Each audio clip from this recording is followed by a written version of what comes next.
Before I get started, this video will be containing triggering information, news, and stories that you might not be ready to hear, whether it might be you're not in the right place or in the right headspace to be taking in this information. If you feel like you need to take a break, I completely understand. We're all exhausted.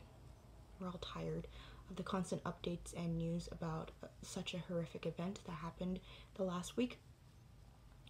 But if you do have the time and patience, and if you can listen to us and hear us, I would really appreciate it.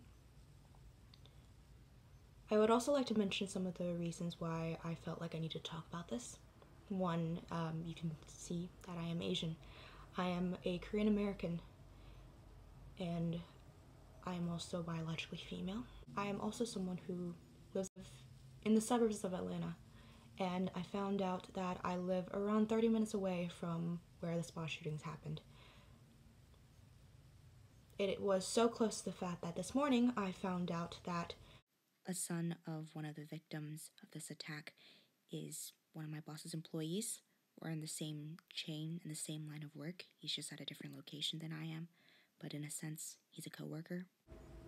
The fact that it hit really close to home, I felt like I couldn't just sit here. In mention of the coworker, I know that the family's struggling right now, so I wanted to go ahead and put a link down in the description box for their GoFundMe. She was a single mother, and currently the two sons are on their own right now, and I can't imagine how it's like for them. So if you can, please help them. There's a lot that I'll be covering today, and that'll be beyond just what happened this past Tuesday. I want to talk about the historical marginalization that has been going on for years, decades, centuries. It's a societal perception of Asians, specifically Asian women, that has been portrayed in media as well, that has really negatively affected us. And some of the responses that have emerged after this event, and how truly disgusting it is that there seems to be a cover-up for the clear, blatant Asian hate and white supremacist ideals that have been upheld. So to give a brief rundown of the situation, on Tuesday, March 16th, there was a series of shootings at spas that were recognized as Asian-owned spas. But there were a total of 8 victims that were shot and murdered. 6 of those were Asian women, and it was also identified that 4 out of the 6 were ethnically Korean. And all of these people were murdered by a 21-year-old white man. From the way that the story goes, there was one spa location where 4 victims were killed, and I believe there was actually one person who was shot but is currently in recovery. And then the shooter went a little bit more south to a location with 2 spas. There were a pair of them, and killed 4 more people from there. First of all, it is haunting to think that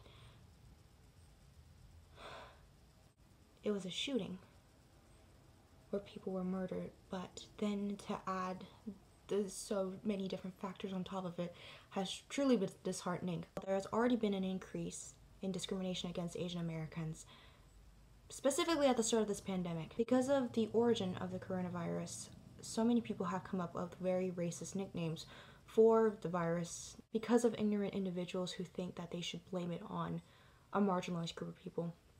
And I think a lot of people find it easy to hate on Asians because we have this idea of the model minority. Many of us Asians don't like the model minority idea because it's perpetuating a stereotype that our experiences don't matter as a marginalized group. And in fact, I think I heard something about we aren't considered a minority anymore because our experiences are invalid or not as bad as other minorities, and I think this is clearly a sign that that's not the case. People also assume that East Asians specifically, because we are quote-unquote lighter and seem to be valuing a lot of Western beauty ideals, that it may be easier for us. As a Korean American, I have seen that, a lot of our makeup has been made lighter. We do value lighter and fairer skin and trying to look more Western. But if I'm being honest, no matter how many times I will cake on CC cream on my face to make my face seem lighter, whether I get double eyelid surgery or not. No one is going to look at me and think that I'm white, and no one's going to treat me as a white person either. There's absolutely no reason for me to try and adhere to those standards when in reality it's not going to help me. It's just going to be adding on to this idea that looking white and looking Western is superior when it's not. And that's why there is racism and discrimination and xenophobia. If it was something that can be easily changed and something that easily people can transcend into the other side and the quote-unquote more desirable side by societal standards, everyone would be doing it.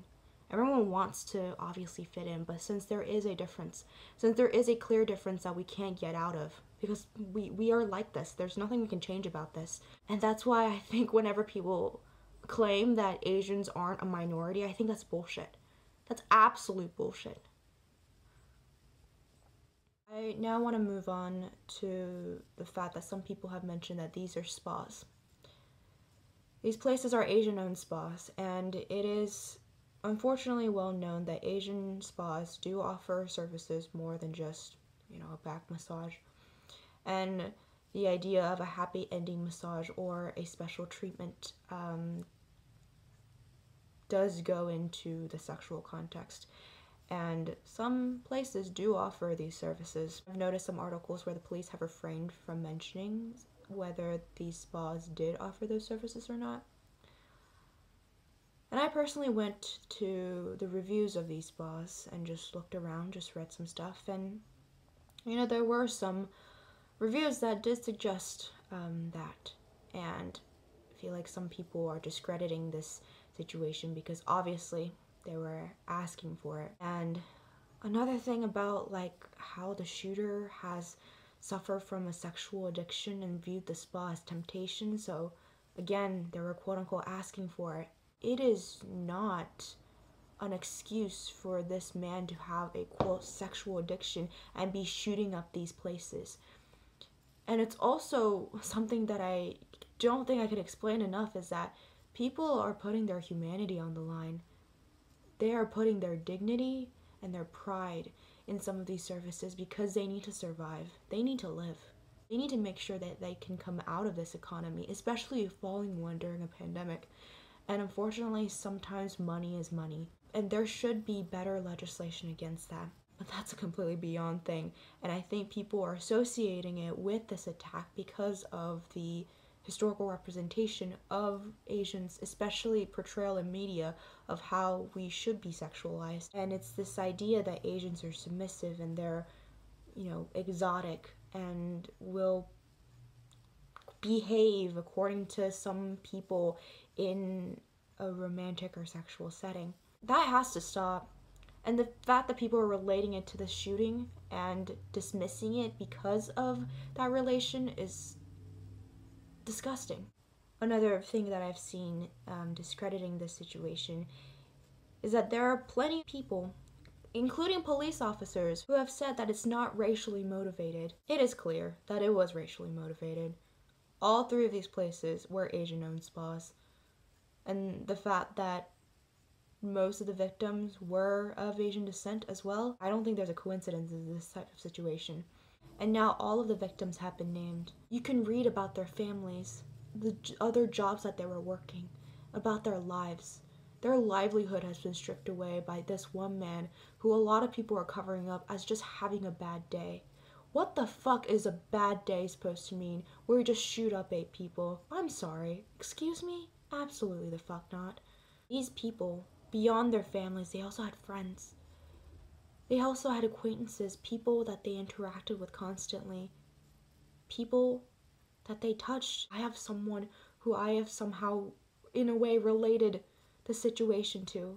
For me personally, every single day I'm finding some new news, and it's just hitting closer and closer to home. I found out that it was a shooting in Atlanta. Find out that they're Asian-owned spas. That hit closer. 6 of them are Asian women. That hit closer. 4 of them are ethnically Korean. That hit closer. And now I get a link of a GoFundMe page where the text message is that this person worked at another location of a place I work at. And at this point, I don't know what else I'm going to find out. But now, another terrifying worry is that I don't know when this is going to happen again. And it's not a question of if this will happen again, it's when this will happen again. And unless people truly understand that this is an issue that people cannot gloss over, it's not something where people can just post Instagram posts on their stories for 24 hours and expect things to just return to normal. Absolutely not. This will happen again. This was a wake-up call for a lot of people, and I'm glad it was. As horrifying this situation is, I am glad that this was a wake-up call for some people. But unfortunately, I feel like it wasn't enough for a lot of others. At this point, I'm exhausted, if I'm being honest. I'm exhausted about talking about this for however long I just did. I had to take quite a lot of breaks in between. If you saw a couple of incontinuity things, there we go. And I just want a peaceful night. And I just really need a peaceful night of sleep. Thank you again for listening. I don't know what this really did. I don't know if it was just for me to get it all out or if it helped anyone kind of understand some things. Maybe, reading it on a page wasn't helpful. Maybe you needed someone to actually say it. Maybe you actually needed to hear it. Yeah, my head hurts. I don't know what to say. I'm